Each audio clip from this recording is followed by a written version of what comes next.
Schools change very slowly. They're one of the most conservative institutions on the planet. And technology changes ever so fast. And there is a disconnect there. There's been a lot of attention paid over the past couple of years to the notions of bringing technology into schools. And we discovered very quickly that actually doesn't make much of a difference if you just bring a laptop into a school. Katie Salen is a professional game designer who helped found Quest to Learn. Quest to Learn is a one-year-old public middle school in New York City where the curriculum is based on video games. So it's a school that uses digital media as part of the curriculum. And it's also a school that's been designed from the ground up around the intrinsic qualities of games as learning spaces. So that doesn't mean that kids are playing video games all day, but it does mean that the learning at Quest to Learn is structured in a game-like way. Yes, we are. If I said to somebody, oh, my students are playing video games in school, yes, but we're not playing video games. We're actually building video games. And there's a distinction there. Well, we make our own. We also play others to get inspiration.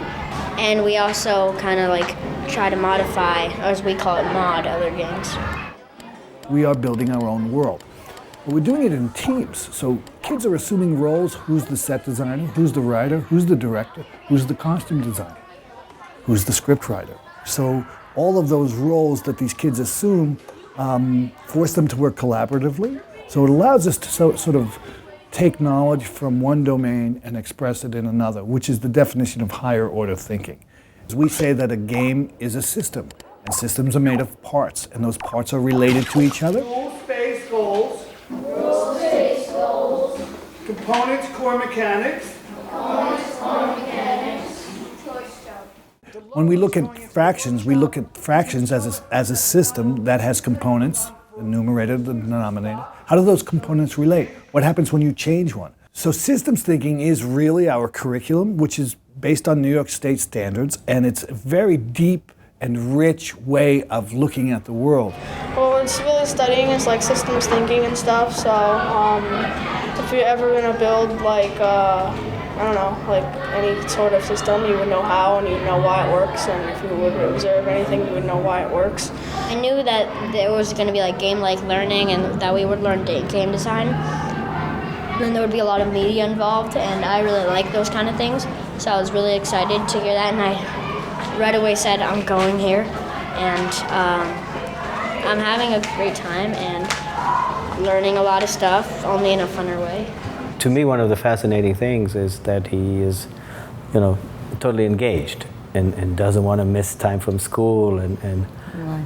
And he's not a nerd. He likes it. And also they learn a lot of things about every other subject, like every other school. But also computers for them and games and movies for them is a non-issue, just like a tool. Tools like video games have become important enough that researchers are trying to figure out how they can help in all classrooms. At N.Y.U, Jan Ploss and a group of kids are trying to identify what makes commercial games so engaging. It used to be that games were looked at as the time waster, just violent. And now I think the public begins to understand that there's a whole variety of different game genres and begins to understand that this is such a popular medium that this might actually be something that helps us learn. The industry knows how to build entertainment games. Learning games is a very different focus, has very different requirements. Here we are still at the very beginning. I thought it was pretty weird. I thought the game would be boring, but they were pretty fun. I actually enjoyed myself. I guess your parents won't bother you a lot with playing that game because it's an educational game, so you can play as much as you want. They're plugging up together. Games are incredibly complex, not only to design, but also to study.